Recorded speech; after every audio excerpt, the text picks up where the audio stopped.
All right, Leroy, very excited to talk to this man. What have you cooked? You cooked brisket with this man? What was the thing that you had, Leroy? Steakums. He tried to eat all of them.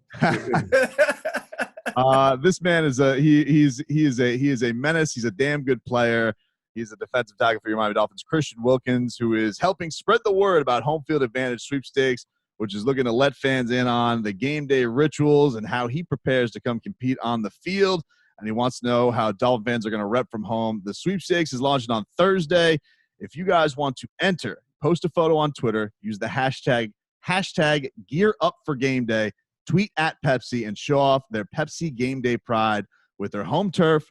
Upload your favorite rituals, sports swag, and any other homage to flex their passion for their team. Fans will also be able to keep up with the conversation at PepsiGameDayGlory.com, which inevitably asks the question, Christian Wilkins, what do you do? What is a game day ritual that you must do every game day before you go and wreak havoc on the field?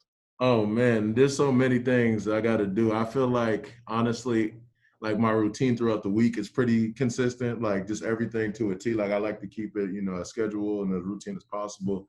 But on game day, just from the morning I wake up, from the time I wake up, the time I go to sleep the night before, the meal I get, I got to have my oatmeal and strawberries and blueberries, every before every game with a side, with eggs on the side, got to have that.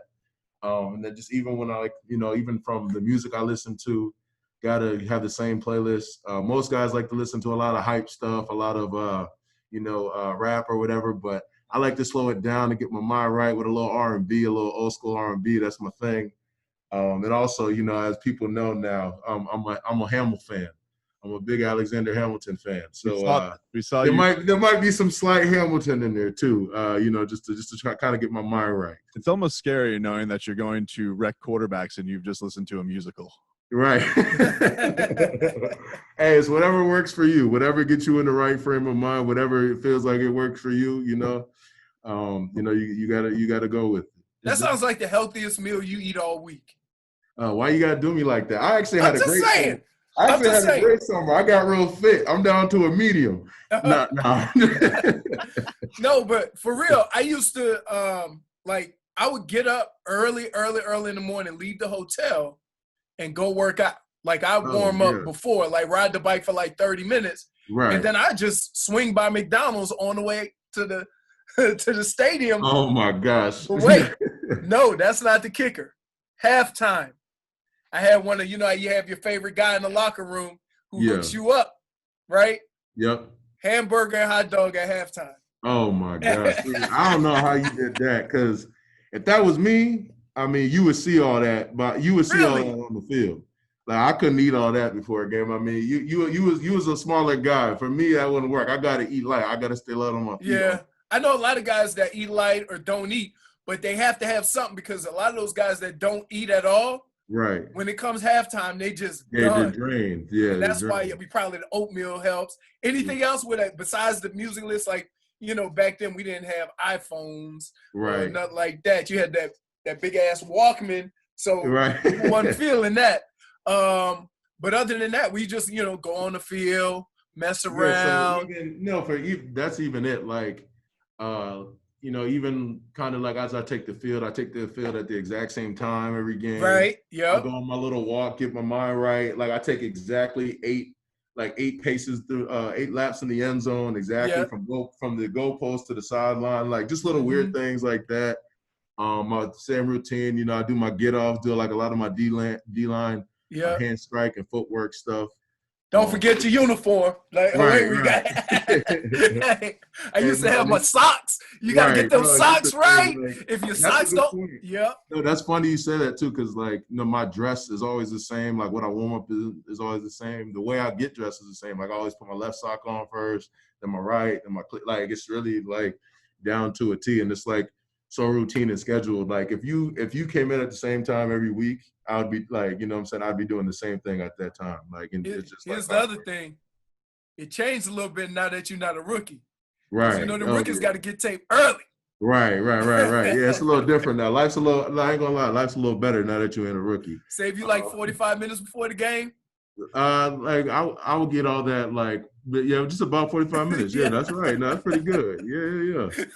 Is there get back this year, Christian? Like, are you? Is there anything you're making the rookies do that you had to do the year before? I mean, no, actually, like me, because I know what life is like as a rookie, so I try to look out as much as I can, just help them, encourage them, and just kind of like even the tough rookie things they got to do, I kind of be like, hey, this is how I did it, or like this is how you make it a little easier on yourself, or help them as much as I can, like pay for certain things or whatever it is. Yep. Just try to get them where I fit in to help them. I had one phrase: don't fight it. Right. Fight it is gonna be worse. It's gonna get worse. Just let it happen. It's always one guy who think he gonna be a bad boy and just fight it. Right. And never works out. It never works out. Yeah, you just get a lot of hate from the older vets, and Practice is tougher. Right. Meetings are tougher. Everything. Oh yeah. You were a menace this last game, man. You put up a lot of big numbers. I know you said after the game that you weren't you're always happy with the win, but I mean, look, man, at year 2, you were first round pick. I know a lot of fans got to be excited seeing what you did. Are you, I guess, I don't want to say like, are you shocked by it, but like, does it feel like all the work you put into the off season, did you feel it come forth in game? Yeah, like I definitely don't want to get ahead of myself or like, allow, one good game, the first game of the year to be too much of a high, but I'm definitely feel like I put a lot of work in, last season, this off season to get the result I want to get, and so hopefully, those type of performances are a thing or like going to become a normal thing and become a routine thing. Like if I don't do that, I want people to be like, "Whoa, where was Christian?" Like, you know what I mean? Or, right. You know what I'm saying? Like, even then, like, sometimes you have the best game ever and the stats won't be there. You know what I'm saying? But people like big stats, splash plays. You know what I'm saying? As long as I'm helping my team win and doing the things that matters and playing winning football, as long as I know I'm contributing to the win, and especially at your position, because It doesn't show up in numbers. Exactly. A lot of the time, it's not a glory game, and it's not going to be a game where stats. Sometimes you might just have to eat double teams. Sometimes you might just have to set the edge, or sometimes you might just have to get penetration and let other guys eat. And that's the beautiful thing about football. It's really the ultimate team sport. So sometimes you got to be the sacrificial lamb. Sometimes you're going to be the playmaker. Will you please explain to people how big Cam Newton is? No. No, I ain't gonna lie. Like for a quarterback and everything, like he's a little different. He's real big, and he's like, you can't miss him. Usually, like quarterbacks look a little different in the pocket and under center and stuff, but he's a lot bigger. He's more of like a tight end size. Built like Gronk. Yeah, he's built more like a tight end. Yeah, for sure. Yeah. Yeah, but he shouldn't be wearing the chain out on the field, right? Like you had to go. Right. Oh man. See, there you go. I guess not. I guess he shouldn't have. Listen, you gotta do what you gotta do, man. If you don't think you should be wearing jewelry on the field, it's not part of the dress code for Christian Wilkins. I like it. Oh man, no, I mean, hey, I ain't saying, hey, I ain't had nothing to do with that. But it is what it is. Hey, wasn't me. Right, wasn't me. Wasn't me. So this week you get ready for another quarterback that's similar, not as big, but the same kind of issues, same kind of gonna scramble a little bit, gonna throw the ball down the field, are y'all kind of going into this game like, look, we haven't had any preseason on this. Right. We know what it's like. Now we know we got to contain this guy or make sure we get him when we get him down. I mean, how y'all approaching this game? Kind of the same way?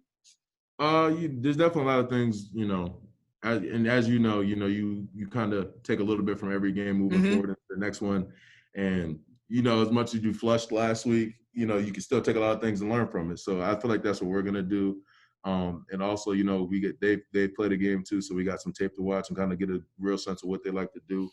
And we'll just try to put together the best game plan possible and execute it to the best of our abilities. And, hopefully we get to win this weekend. Is there a new guy in the locker room that you really vibed with? You guys brought in a lot of new talent on that defense. Is there somebody that you've really clicked with early on that you like? I really like a lot of our guys. I feel like we brought in some great guys that that I've been growing a relationship with, from Shaq Lawson, he was my teammate in college, to Agba, to E-Rob, and me and Kyle Van Noy actually got really close already. And he's kind of like my big brother. You know what I mean? And me and him got really tight so far, and it's great energy, great vibes. I just feel like we've all come together real naturally, even in a short amount of time, not having OTAs and things like that. And kind of in a different world, we're pretty tight. So I'm really optimistic about what we're going to be able to do this year as a team and as a defense. I think here I'm gonna say this, and I want to punch myself in the neck for saying it because I hated it. But do you wish you had some preseason games? It's funny because I feel like, guys be like, typically guys would be like, we could do away with the preseason games. It's just too much. Like it's long, it's a lot on my body. Like typically the older guys who've been around the league, but right. I feel like, it is good because you get to polish up on your game. You get the, you get a little bit of the game experience. You kind of go through the process without it really counting. Like, yes, you want to work and get better and everything. And, you use, everyone uses those preseason games differently. But, I feel like those would have been good. Maybe like two. Two probably would have been right. Would have been sufficient. Plus, you guys practice 4 weeks against each other. Right, exactly. Like, yeah. Exactly. So, like after 2 weeks of a normal season, you're like, whatever, man, let's go. Right, exactly. So, I mean, I feel like two preseason games would have been real helpful. Right. But it is what it is, and we got to go out there and perform. So, what was it like being in a stadium with no fans with the fake noise? Like, was that weird? Did it seemed like it all played fair? Because I found it was kind of strange because they said they were like customizing the sound in like each building across the league. So what was that experience like? Because I know you guys are going to have actual real fans in your building, but they had nobody. Yeah, no, that was a little bit different of an experience.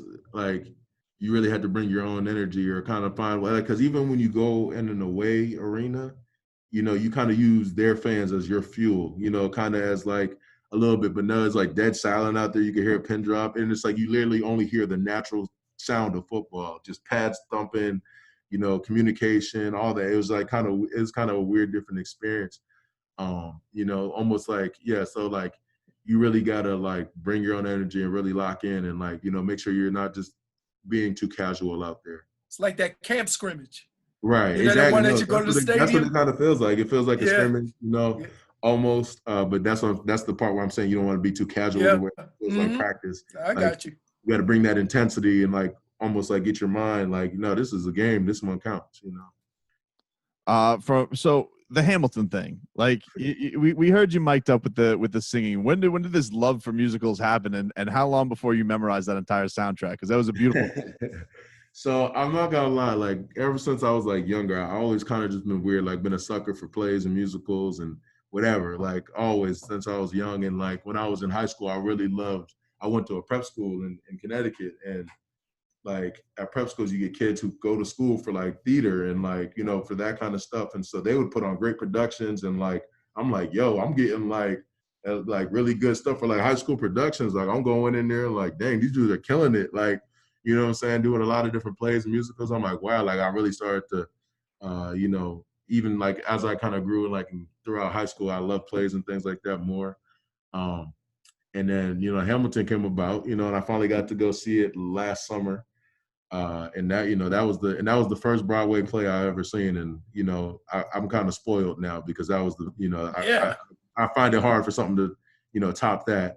And I've seen it twice on Broadway, once when it came down here to Miami, and about 10, 15, 20 times on Disney Plus. So and it didn't take me long to learn the soundtrack. I probably learned the whole soundtrack pretty quickly because I was pretty committed to learning it and like listen to it every day. So you're funny, man, because like when they mic you up, you almost have like this interesting like you're not. I don't know how to describe your trash talk or if you even call it trash talk. But like when you're talking to guys, you're almost like pleasant. It's what is this thing? Like what is that vibe that you have during a game, the way you talk to your opponents, because you're also taking on double teams and trying to crush everybody, but you seem so nice on the field almost. It's a funny thing. I feel like, I don't know, it's like weird. I feel like it also depends on like my mood or how I'm feeling that game, but it could be anywhere from a range to just extremely petty and annoying and like a little mosquito that's like never going away, like that you just can't get away, to there's maybe, there's a little bit more of like that serious, that like jerk to me. You know what I mean? It's such a range, depending on how I'm feeling my mood and just like, depending on basically he's saying you went the old Andrew Luck on him. Right. Yeah. Right. Yeah. Right. Nice hit. Right. That kind of. Ooh, that's a Serrano from Major League. Ooh, that's a good one. So again, Christian is here on behalf of Pepsi. They're doing the Gear Up for Game Day. You guys can show off how your favorite game day rituals, your sports swag, everything you're getting ready. The Dolphins got it going. The fans are getting pumped up for it. Your favorite rituals, any homage that you want to show your passion for the team. Is there anything like Christian you want to tell us about this, or anything you want to tell Dolphins fans to get pumped up with this Pepsi campaign? No, you pretty much hit everything. You're right on point, and like, you know, Miami Dolphins, we got some of the best fans, you know, in the NFL and everything. We know this is like a completely different experience now because everyone's at home. It's a little tougher for people to want to get to the games and things like that, you know. So like now we're partnering with Pepsi, and like, you know, now we got the sweepstakes, and you know, it gives the fan an opportunity to really feel more engaged. It's kind of really, you know, heighten their game day experience now because you're, you know, essentially forced to be at home with everything going on, and not everyone's going to be able to get the game like they normally can. So I just encourage you guys all to, you know, get involved with the sweepstake with the hashtag Gear Up for Game Day. Show us what you got. Show us all your game day routines, your game day rituals, you know, whatever you do. Paint your face, you know, wear the jerseys. Make sure you have your Wilkins jerseys, number 94 on the field, number 1 in your heart. Don't forget it. You advertising? But hey, you know, but make sure y'all do your thing. I'm really excited to see what you guys put together. Before we get you out of here, Coach Flo, I swear to God, this guy looks like he's got the biggest shoulders I've ever seen. Is he? How many shoulder shrugs he doing in this gym? Hey, he's a former linebacker. You know what I'm saying? So he got a little bit of shoulders to him, but you know, we make him feel a little smaller around all of us big guys. You know. Oh, so he's getting in there early, like getting the workout. Right now, he's in there. No, yeah. Sometimes that's what it is. You'll come around. Like at 5:30, Flo's already in there with a full sweat, getting his workout in and stuff. Like, you know, so I guess he's doing a bunch of shrugs in there or something. But well, look, man, we're looking forward to this week. Good luck bouncing back against Buffalo. Thanks for giving us some time, man. You're always a good time on the show, and we appreciate it, man. All right, thank you. Appreciate you. All right, man.